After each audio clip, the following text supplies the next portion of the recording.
Hello my dear students, मैं हूं Meenakshi from VM academy classes Nashik. बच्चों, हम देख रहे हैं क्लास 11 का chapter 13 electromagnetic waves and communication system, और आज उसका लेक्चर नंबर 6 जिसमें हम देखने वाले हैं टॉपिक मॉड्यूलेशन। तो मॉड्यूलेशन की इसके पहले थोड़ा बहुत इंट्रोडक्शन मैंने आपको लेक्चर नंबर 5 में दिया था कि कम्युनिकेशन सिस्टम में मॉड्यूलेशन का एग्जैक्टली यूज क्या होता है। आज हम लोग उसको डिटेल में पढ़ेंगे। मॉड्यूलेशन क्या होता है, उसके टाइप्स क्या होते हैं एंड टाइप्स से रिलेटेड बेनिफिट्स, एडवांटेज, डिसएडवांटेज वो हम लोग देखेंगे। ठीक है, तो स्टार्ट करते हैं आज का लेक्चर मॉड्यूलेशन। तो बच्चों, मॉड्यूलेशन मतलब क्या, देखो मैंने ऑलरेडी आपको बताया था। मैं आपको एक एग्जांपल देती हूँ। मतलब एक छोटा बच्चा है, उसको अगर स्कूल में जाना है तो मान लो ये पैदल जा रहा है, इसके साथ उसकी मम्मी भी है। मम्मी बड़ी है, बच्चा छोटा है। ओके ये दोनों भी स्कूल में जा रहे हैं, मतलब बच्चे को स्कूल में जाना है, मम्मी उसको छोड़ने के लिए जा रही है।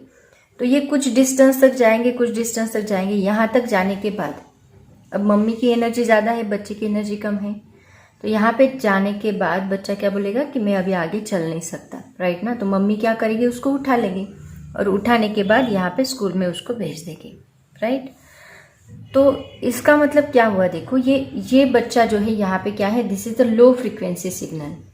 छोटा बच्चा क्या है, लो फ्रीक्वेंसी सिग्नल। वो ज़्यादा डिस्टेंस तक, ये डिस्टेंस इतना है, इतने डिस्टेंस तक वो ट्रैवल नहीं कर सकता।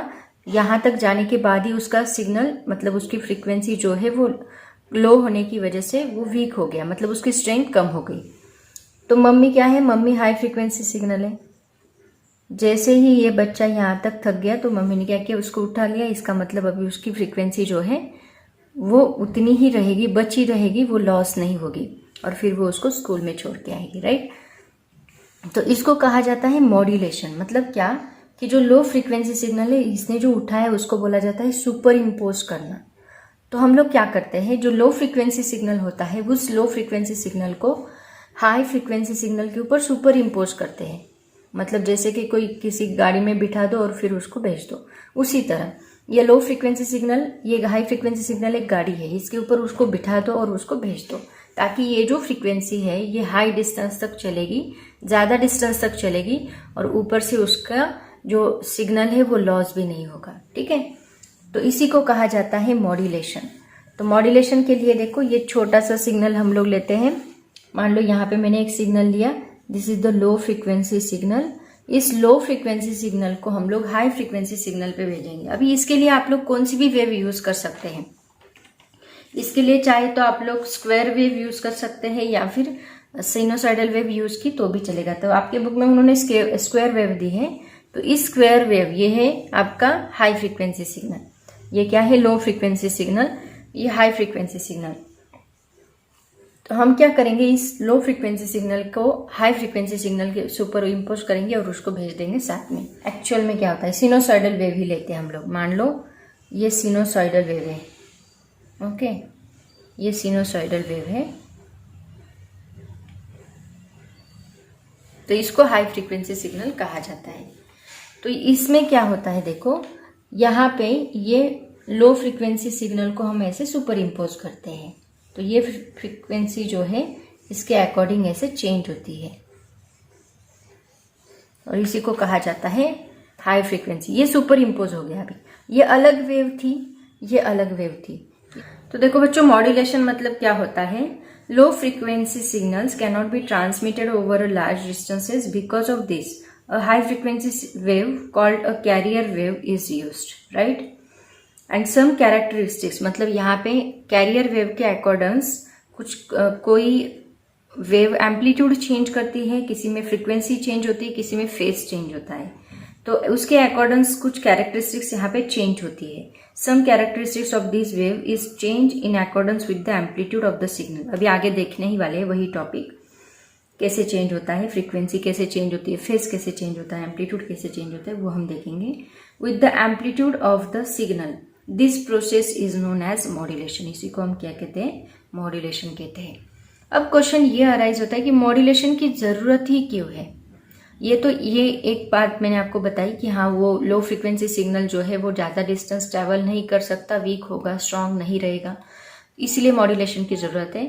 और मॉड्यूलेशन की जरूरत क्यों है, देखो अभी मॉड्यूलेशन अगर नहीं होता तो मान लो रेडियो स्टेशन से हमें 3 टाइप की सिग्नल मिल रहे हैं। मान लो ये रेडियो स्टेशन का एंटीना है, ट्रांसमिटिंग एंटीना है, ठीक है।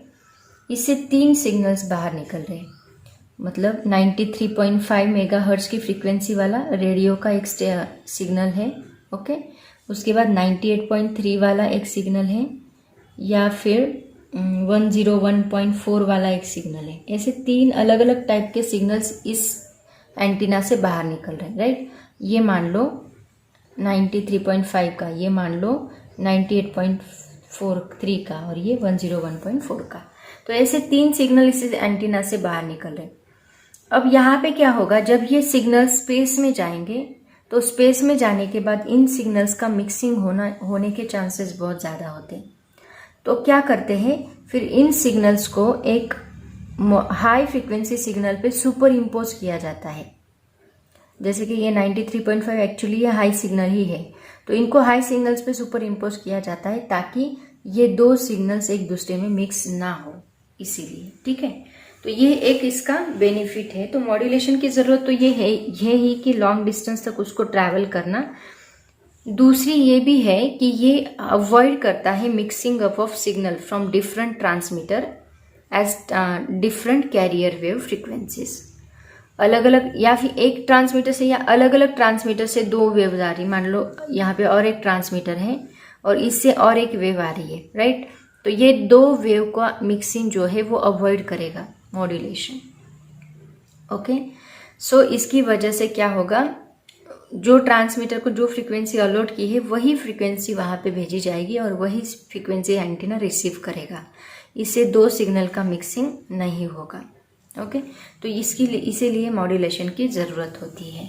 अब हम देखेंगे कि इसके टाइप्स कौन से होते हैं। इसकी डेफिनेशन देखी, इसका नीड क्या है वो देखा, कैरियर वेव क्या होती है वो देखा। अब मैं आपको बताती हूँ कि मॉड्यूलेशन के टाइप्स कितने हैं। तो बच्चों मॉड्यूलेशन 3 टाइप का होता है। एक होता है amplitude modulation, the meaning is present itself into the word. Amplitude modulation means amplitude change करना accordance with the carrier wave, okay, वही उसका मीनिंग है। सेकेंड होता है फ्रीक्वेंसी मॉड्यूलेशन, फ्रीक्वेंसी चेंज करना। अब तीनों का आपको मीनिंग पता होना जरूरी है, amplitude means what, frequency means what. And third होता है फेज मॉड्यूलेशन। तो फेज मतलब क्या, एंगल, फेज मॉड्यूलेशन। तो देखो एक एक देखते हैं हम लोग। यहाँ पे मैं पहली वेव ड्रॉ करती हूँ। ये है हमारा लो फ्रीक्वेंसी सिग्नल,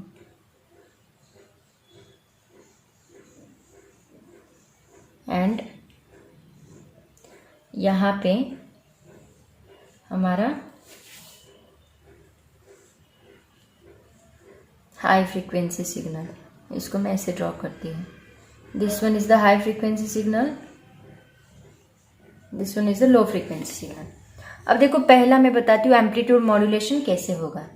तो यहाँ पे जहाँ पे ये वेव का एम्पलीट्यूड ज़्यादा है वहाँ पे ये वेव अपना एम्पलीट्यूड बढ़ाएगी, और जहाँ पे एम्पलीट्यूड कम है वहाँ पे ये कम करेगी। वापस एम्पलीट्यूड ज़्यादा मतलब हाई पे वो हाई एम्पलीट्यूड बढ़ाएगी। एम्पलीट्यूड मतलब क्या होता है, ये डिस्टेंस, तो ये डिस्टेंस बढ़ाएगी वेव, और जहाँ पे कम है वहाँ कम। कैसे देखो, यहाँ पे ऐसे डिस्टेंस कम रखेगी, इसको मैं ऐसे लाइन ड्रॉ कर लेती हूँ।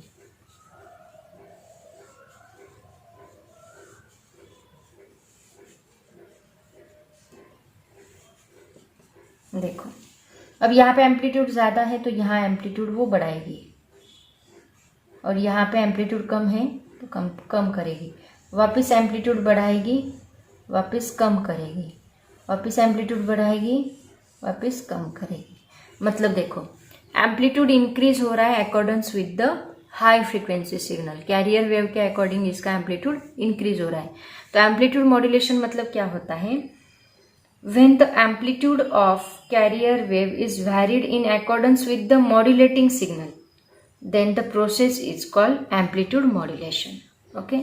Amplitude of carrier wave is varied in accordance with the modulating signal. ये वेव अपना एम्पलीट्यूड इसके अकॉर्डिंग चेंज करेगी, तो उसको हम बोलेंगे, this is called as modulating signal, sorry, this is called as amplitude modulation.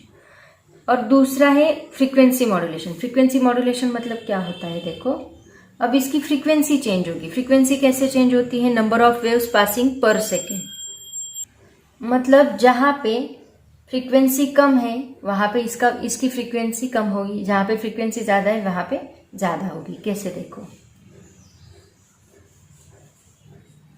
यहाँ पे फ्रीक्वेंसी रेयर है, यहाँ पे फ्रीक्वेंसी रेयर रहेगी।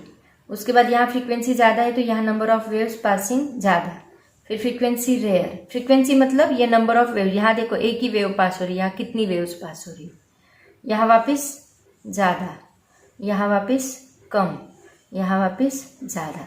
तो जहाँ फ्रीक्वेंसी ज्यादा वहाँ फ्रीक्वेंसी अपनी बढ़ा देगी, मतलब फ्रीक्वेंसी में चेंज आएगा, राइट ना। इसका मतलब क्या, when the frequency of carrier wave is varied in accordance with the modulating signal then it is called as frequency modulation। उसको यहाँ पे क्या चेंज हो रही है, एम्पलीट्यूड चेंज हो रहा है। Amplitude of carrier wave varied in accordance with the modulating signal, amplitude very हो रहा है। यहाँ पे क्या वेरी हो रहा है, ये तो अपना एम्पलीट्यूड, इसको हम चेंज नहीं कर सकते, इसको एज इट इज रखना पड़ेगा, इसको ही चेंज करना पड़ेगा, नहीं तो अपना सिग्नल जो है वो लॉस होगा, स्ट्रेंथ उसकी निकल जाएगी। यहाँ पे क्या चेंज हो रहा है, फ्रीक्वेंसी। अब थर्ड बात आती है फेज। फेज मतलब क्या, एंगल। यहाँ पे क्या चेंज होता है, एंगल चेंज होता है। एंगल देखो कैसे चेंज होगा, यहाँ पे ऐसा एंगल है, अब यहाँ पे इसका एंगल चेंज होगा, मतलब यहाँ से एंगल, यहाँ पे ये वेव ऐसी जानी चाहिए थी लेकिन यहाँ पे उसने खुद का एंगल चेंज कर दिया। यहाँ पे मान लो 0 से स्टार्ट होना चाहिए था, 180 से स्टार्ट हुआ, तो ऐसे उसका एंगल चेंज होगा। यहाँ पे वापस वैसे ही, यहाँ पे ऐसे एंगल चेंज होगा, यहाँ पे ऐसे एंगल चेंज होगा, मतलब इसका एंगल जो है वो एंगल चेंज होता है। यहाँ पे 0 होगा तो 0, 90, 180, ऐसे वो फेज चेंज करती है। फेज मतलब एंगल, ऐसे एंगल चेंज होगा, ठीक है, इसी को कहा जाता है। यहाँ पे क्या चेंज होता है, फेज। तो ये तीनों की डेफिनेशन मैं आपको बताती हूँ। एम्पलीट्यूड मॉड्यूलेशन मतलब सब में डेफिनेशन सेम है, देखो मैं बता रही। When the amplitude of carrier wave is varied in accordance with the modulating signal, then process is called amplitude modulation. When the frequency of carrier wave is varied in accordance with the modulating signal, it is called as frequency modulation. And when the phase of carrier wave varied in accordance with the modulating signal, then it is called as phase modulation. Okay? इसी को कहा जाता है phase modulation. Understand everybody? तो अब ये तीनों के एडवांटेज एंड डिसएडवांटेज क्या है वो भी हम लोग देखते हैं। तो बच्चों अभी 1 बाय 1 हम लोग एडवांटेज एंड डिसएडवांटेज देखते हैं। सबसे पहले देखो एम्पलीट्यूड मॉड्यूलेशन के एडवांटेज एंड डिसएडवांटेज क्या है।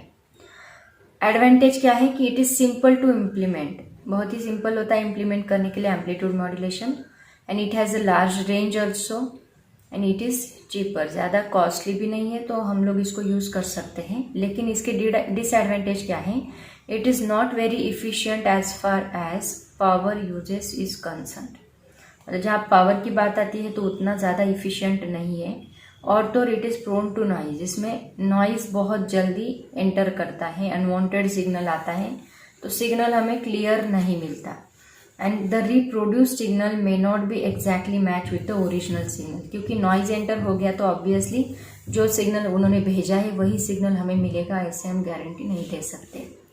So in spite of these are used for commercial broadcasting in the long, medium and short wave bands. सबसे ज़्यादा टेलीविजन में इसका यूज होता है एम्पलीट्यूड मॉड्यूलेशन के।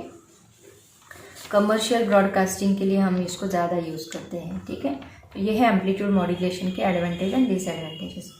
उसी तरह फ्रीक्वेंसी मॉड्यूलेशन के लिमिटेशंस एंड क्या यूजेस क्या है, देखो फ्रीक्वेंसी मॉड्यूलेशन जो है it is more complex as compare to amplitude modulation, इससे ज़्यादा कॉम्प्लेक्स है and therefore is more difficult to implement. जैसे हम एम्पलीट्यूड मॉड्यूलेशन सिंपल कर सकते हैं, इम्प्लीमेंट सिंपली कर सकते हैं, वैसे इसका नहीं कर सकते, ये बहुत ज़्यादा क्रिटिकल होता है। However its main advantage is that it reproduce the original signal closely, लेकिन ये ओरिजिनल सिग्नल देता है and is less susceptible to noise, ज़्यादा नॉइज इसमें एंटर होने के चांसेस नहीं है। This modulation is use for a high quality broadcast transmission, low quality broadcast और कमर्शियल ब्रॉडकास्टिंग के लिए हम लोग एम्पलीट्यूड मॉड्यूलेशन यूज़ कर सकते हैं, इसको हम हाई क्वालिटी ब्रॉडकास्ट के लिए यूज़ करेंगे, ठीक है। उसके बाद है benefits of phase modulation. Phase modulation is easier than frequency modulation and it is used in determining the velocity of a moving target which cannot be done using frequency modulation। इसको हम लोग moving target की velocity determine करने के लिए use करते हैं, जो फ्रीक्वेंसी मॉड्यूलेशन में हम लोग नहीं कर सकते। Okay, so these are the advantages disadvantages of 3 modulations. आया समझ में? तो बच्चों ये था मॉड्यूलेशन का छोटा सा टॉपिक, इसमें ज़्यादा डिटेल में नहीं है, आपको उन्होंने पूरा चैप्टर निकाल दिया है, बस आपको इसका इंट्रोडक्शन उन्होंने रखा है, तो आप लोग इसको रीड करके भी बहुत अच्छे से समझ सकते हो। और यहाँ पे हमारा ख़त्म होता है electromagnetic waves and communication system. सभी चैप्टर्स के MCQs जो है वो मैं धीरे धीरे अपलोड करने वाली हूँ। MCQs आपको फाइनल एग्जाम्स के लिए लगने वाले हैं, तो उस लेवल के JEE लेवल के, नीट लेवल के, CET लेवल के सभी लेवल के MCQs में अपलोड करूँगी, ठीक है। तो आज हम यहीं पे रुकते हैं बच्चों। एक्चुअली वो जो MCQs हम लोग मैं बताने वाली हूँ वो just type of crash course रहेगा, क्योंकि वो आपको फाइनल कॉम्पिटिटिव एग्जाम्स के लिए बहुत ज़्यादा फायदेमंद होंगे। तो सब लोग चैनल को सब्सक्राइब करके रखो, अगर आपको MCQs चाहिए तो वैसे आपको नोटिफिकेशन मिल जाएगा, क्योंकि अभी मैं सभी चैप्टर्स के 11th एंड 12th सबके मैं MCQs अपलोड करने वाली हूँ धीरे धीरे। तो चैनल को सब्सक्राइब करके रखो, उसके साथ साथ आपकी कॉम्पिटिटिव एग्जाम्स की तैयारी भी हो जाएगी। ओके, तो आज हम यहीं पे रुकते हैं बच्चों, पढ़ाई करते रहो। All the very best, thank you so much and bye bye.